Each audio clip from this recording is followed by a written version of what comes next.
If you're like me, the process of going no contact with your abusive narcissistic family started in early childhood. Literally, because that's when you first started to see the manipulation and even the hypocrisy in the parents and the focus, heavy focus on appearances. My dad felt so uncomfortable around me when I was in single digits. And he was always explaining to me why he needed the big expensive car and the Armani suits. He'd always say, I'm in real estate. And I wouldn't even say anything, but he could just tell. And he'd always say, I'm in real estate. I have to look like I'm an extremely successful businessman, or they won't do business with me. It's building trust, and so on and so forth. And then my brother, there was no middle ground. It was full on 100% all the time, Dr. Jekyll or Mr. Hyde. It's like, which one you gonna give me today, bro? So it was either building me up, I was called Shelly back then, calling me Shelly the Great, and you're such a good skateboarder, and whatever else. Or it was totally tearing me down. As a nickname, he'd call me Big Head. Big Head. Big Head. Big Head. And he would just go, and usually it would take about 2 or 3 hours, 4 hours before I would break down in tears. And then immediately there came the nice guy. So, you could see single digits. Once again, it was complete manipulation. And that I already realized as a child that for him and to feel good, he had to feel power and control over me. He had to know that he could break me. And literally, he would bring me to basically a full-on emotional breakdown about twice a week. He would always manipulate my favorite toy from me. So it was very apparent to me, single digits once again, that he was going to observe, kind of like a demon, observe me very closely and realize what is his absolute favorite toy at this stage in his life. And then he would get that from me somehow or another. And then he would tease me and say, I gotcha. I got your favorite toy from you. You lose. I'm better than you. I outsmarted you. And I'd realize I was hoodwinked. I'd look at the baseball cards I'd got, and he'd even tell me, I lied to you. That guy's a no one. And you believed me. You thought he was a valuable player and that card's worth something. That card ain't worth ish, And so you just start to see that. I'll never forget, I had an uncle one time tell me, you'd better be careful. I can tell already he's going to be bigger than you. And he's 5 years younger than you. So someday you're going to be getting kind of old and rickety. And he's going to be younger and bigger than you. You better be careful how you treat him. And I just remember that uncle saying that. I remember exactly where he was sitting in my parents' house, in the living room. And never forgot that. And I remember telling my brother, I'm never going to forget these things that you've done to me. Of course, I didn't say psychological warfare, but that's what I understood it to be.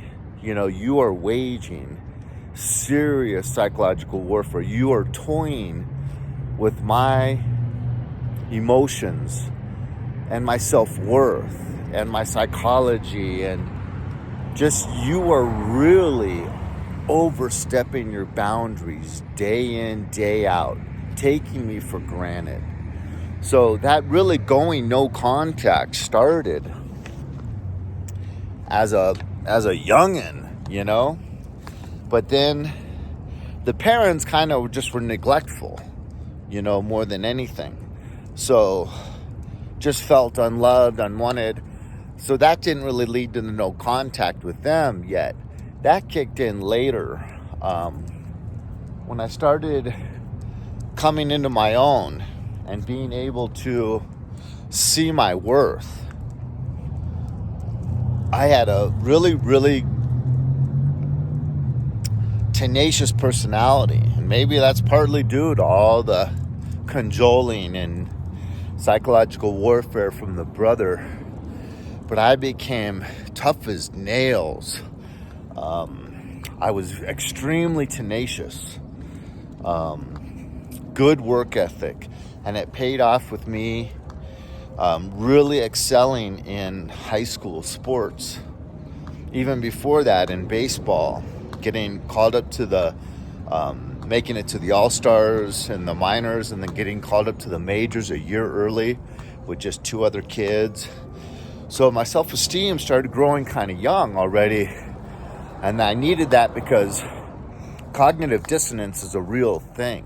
It changes the wiring of your brain, all this abuse, so you can't learn as well.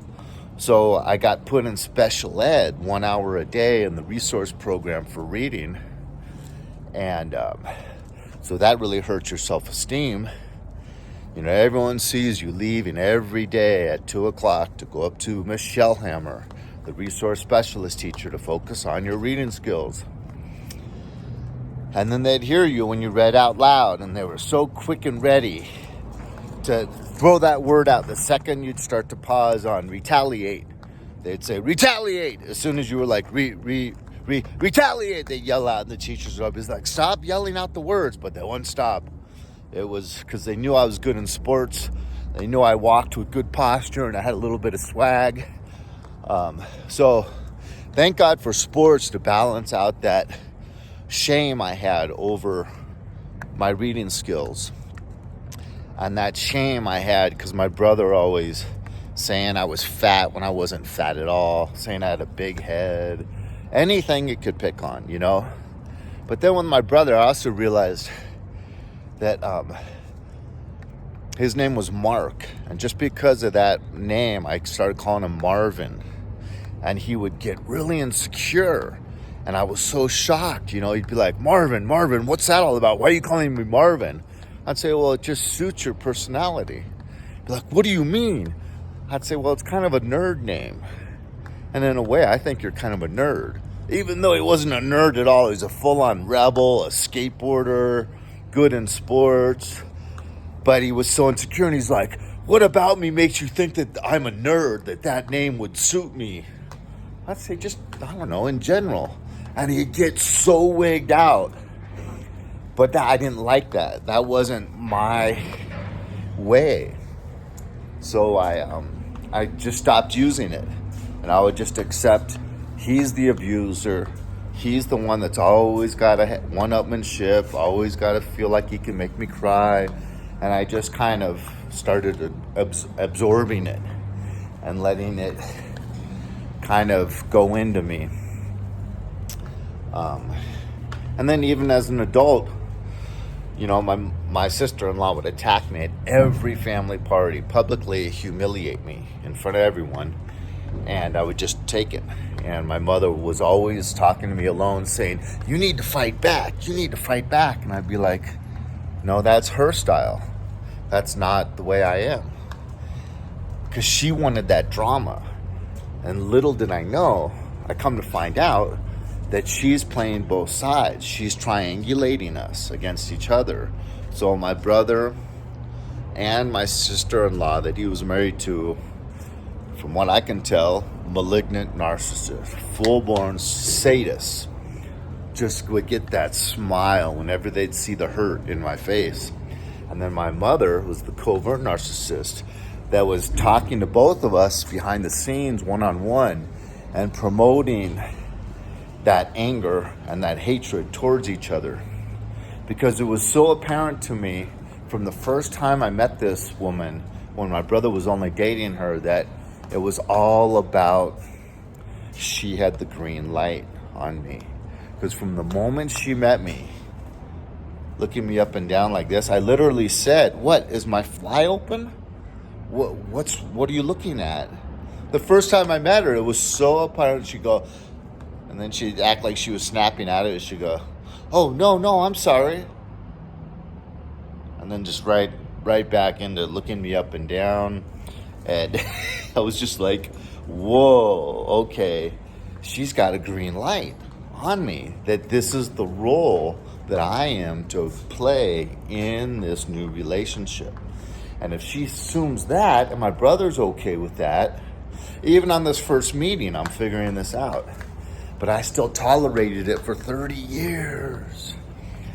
So I'm going to go in the grocery store. I'll continue this video in a minute. And I probably would have stayed if it had just been the sister-in-law, the brother, and realizing that my mother was instigating the whole triangulation. But then I started realizing that so many other people were getting pulled into it. Enablers, flying monkeys, and even little things like my brother's friends would all of a sudden all start saying the same thing to me at the same time. Like, wow, I thought you were the older brother. My brother's 4.5 years my senior, and all of a sudden they'd all start saying, at the same time that he was teasing me, as a grown-up, teasing me in my 50s, that he is aging better and he looks so much healthier and younger than me. And then all of his friends would start saying, oh, I always thought you were the older brother. You look so much older than your brother. So much older than my brother. So he's basically 5 years older. And they're saying I look like I'm 5 years older, which means I'm looking 10 years above and beyond my chronological age. Give me a break. You can see right through these manipulation tactics and how they're getting everyone on board to group up against you. And it's like, wow, they're putting so much effort into demeaning me. And then you start to piece things together. And you remember, like my brother had a friend that we grew up with that was on the same block. Ever since I was 3 years old, this guy lived on our block. And my brother and him became partners in crime when they were maybe somewhere around 15. Skateboarding, around the city, breaking windows and throwing rocks at buses and scaring little old ladies and literally teasing mentally disabled people until they would cry, and just really, really mean-hearted stuff. And then my brother's most favorite thing in the whole world during 8th grade was teasing this one guy named Clayton, and they called him Clay for short. And just coming up with things that would just do nonstop every day. Clay, Clay, Clay, Clay, Clay, Clay, Clay, Clay, Clay, Clay, Clay, until he would go nuts. And he would just retell the stories in tears, having laughing fits, to where his stomach muscles would get sore. And you just see wow, this guy gets off so much on doing the same thing to other people that he would always do to me as a child. Just rib them and cajole them until they would have a nervous breakdown, a psychotic split, almost. And kind of just saying, okay, we're really different. This guy really, I didn't think this back then, but kind of in a way I thought he's demonic. He loves torturing people.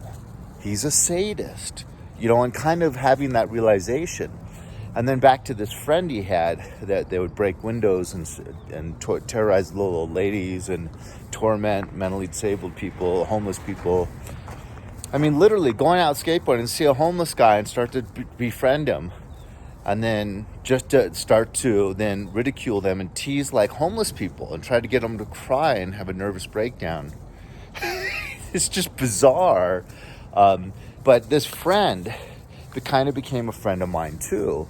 Almost like a second big brother. We were into skateboarding, surfing together, and all of us got into punk rock. And then he became the lead singer of Los Angeles' Wasted Youth. They had an album out. They became a real band. And And then they lived together, my brother and this guy. And they had a big fight.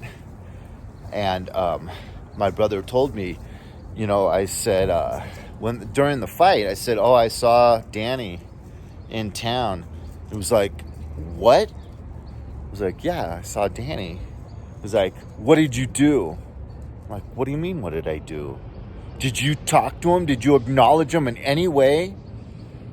I just waved, and then as he got closer, I said, how's it going? He was like, you traitor, you're so unloyal. How dare you? You should not be speaking. You shouldn't have said a word. You should have stone cold him. You shouldn't have even looked in his direction. How dare you? I was like, how dare me? I didn't do anything. I don't even know what this argument is about between you two. All you tell me is that he thinks he's cool. He thinks that he's on your level. How dare he, And so it was really a shock, And that's, then I would see all these other friends of his, flying monkeys, saying, wow, you look so much older than your brother. I thought you were the older brother.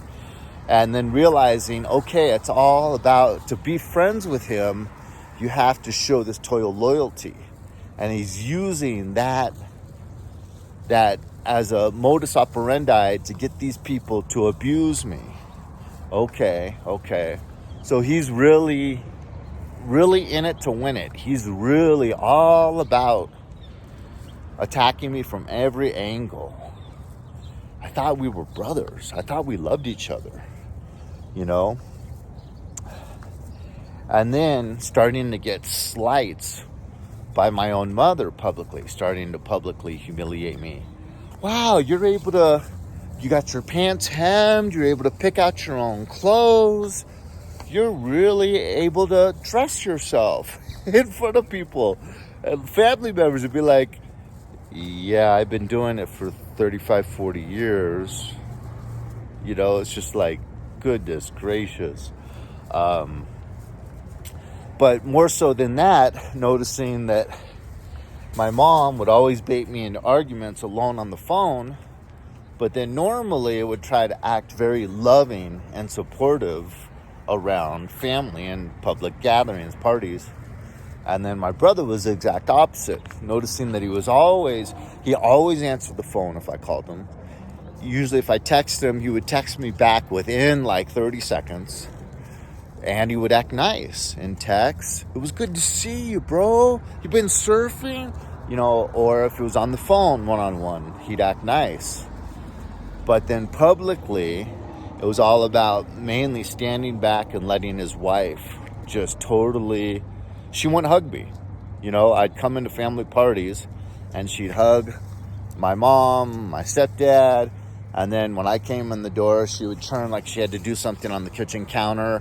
And then after me would be my kids. And then all of a sudden she'd skip me and hug my kids. And she would do that regularly, just real asinine stuff. And always acting and even convincing people that she just hated me. That it was my personality.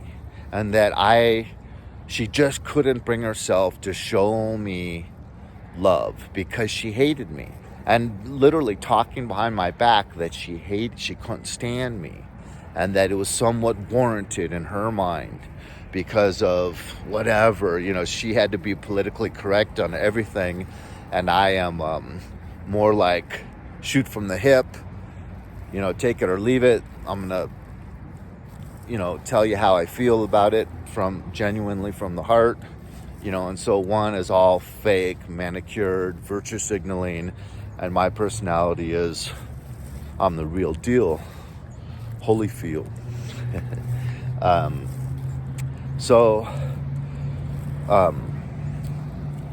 And just really always seeing that, okay, so my brother's always nice to me one-on-one, and then always stands behind his wife, my sister-in-law, and smiles as she's just attacking me. Never stands up for me, never asks me to be respected. And then also, like, family parties are always the worst. Just talking nonstop. And then, that's where I would see his true colors really come out and be more abusive directly towards me. And then always, asking, so Heather, tell them about your promotion at work, and just trying to dominate the whole party when it's my birthday party, And then even my own kids at my own kids' birthday parties, trying to make everything, the conversation, everything all about them. And just getting so tired of it. And then like the third or fourth attempt, I'd be like, so my son is, Trevor's birthday today, and I just want to say I'm really proud how he's doing at school. So anyways, what I was saying was, and just being like getting so tired of it, so immature, so childish. We have to talk about me on your son's birthday. He's 8 years old. He got his cake already. Shut up. We're talking about me, And so this going no contact for me, it was a lifelong process of, realizing the tactics and the abuse as a child. 5, 6, 7, 8. And then really just trying to tolerate it, trying to tolerate, just realizing these people are like literally stuck at age 7, not even middle school playground. We're talking elementary playground stuff. And then literally working with my mom, I'd say about 7 or 8 years, I would literally say, there's a word salad, what you're doing. I'd say, you're trying to cause cognitive dissonance. You're gaslighting me. I know exactly what took place. And I'm not going to buckle and say this took place, because it did not take place the way you're describing it. And then I'd even threaten to leave the family and say, if you won't stop playing these abusive games with me, I'm going to leave the family. And of course, the abuse just got worse. That never works with a narcissist, because basically I was saying, you're an abusive person. You're a narcissist. These are psychological warfare games you're playing with me, and I'm sick of it.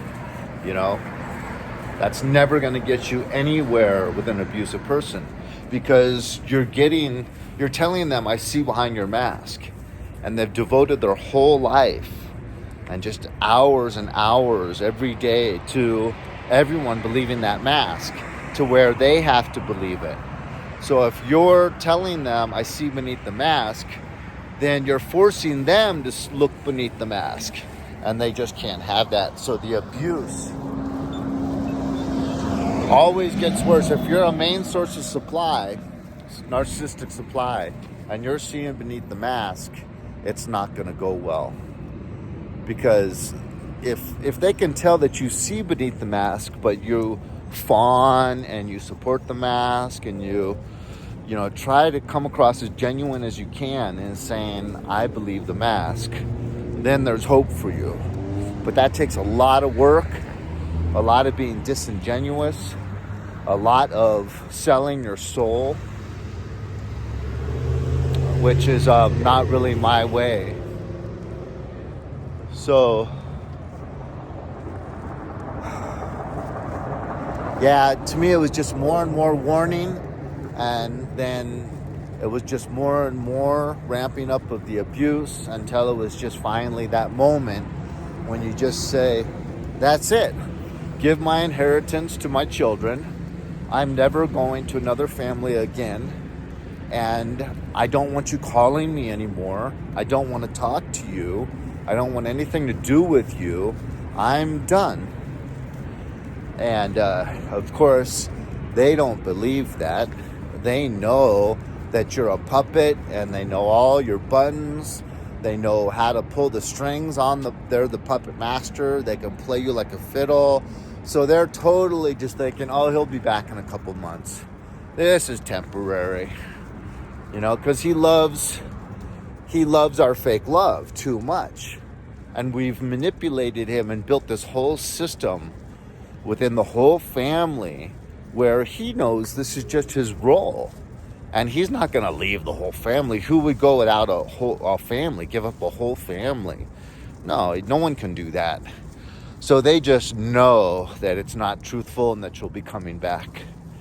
And with each passing month and with each passing year, it becomes more and more real.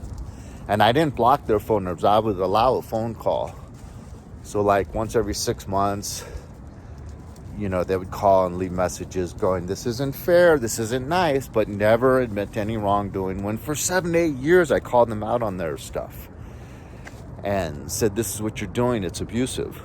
Never admitted any wrongdoing. She'd leave a message like once every 4 or 5, 6 months saying, I have no idea what's going on with you. This isn't fair of you to just leave your beloved mother. My brother never called me once, or my sister-in-law, but the mother would call periodically. And you never say sorry, never admit to any wrongdoing.